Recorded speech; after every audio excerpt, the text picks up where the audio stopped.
In a small village deep in West Africa, a young boy named Akin lived with his loving parents. His father was a strong hunter, and his mother was kind and hardworking. Akin was a bright and happy boy, full of life. He loved playing with his friends in the fields, chasing birds, and listening to the elders tell stories at night. Life was peaceful in the village. The people farmed, hunted, and celebrated festivals with music and dance. Akin had never known sadness until one terrible day.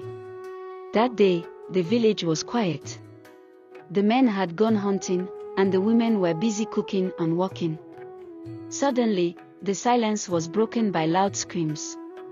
Before anyone could understand what was happening, strange men with weapons ran into the village. They grabbed people, tied them up, and set huts on fire. Akin tried to run, but a strong man caught him and tied his hands. He screamed for his mother, but she was nowhere to be seen. The last thing he remembered was being thrown into a large wooden cage with other crying children. Akin had been captured by slave traders. The journey into darkness.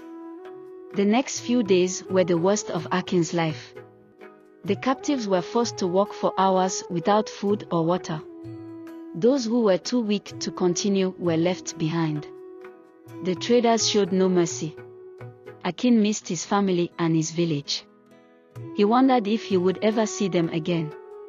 The nights were cold, and the days were hot. He and the other children cried, but no one came to help them. After many days, they reached a large river. There, Akin saw something he had never seen before, a big ship with white men standing on it. The traders spoke to the white men, exchanged goods, and then the captives were forced onto the ship. The ship smelled terrible. Many people were packed into a small space with little air. Akin felt sick, hungry, and scared. He had heard stories about white men taking people away and never bringing them back. Now, he was one of those people. The slave market. After many weeks on the ship, Akin arrived in a strange land. He and the other captives were led into a large market where people were being bought and sold like animals. Akin was terrified as people poked and examined him. A rich-looking man pointed at him and gave the trader some money. Just like that, Akin belonged to a new master. His new life as a slave had begun.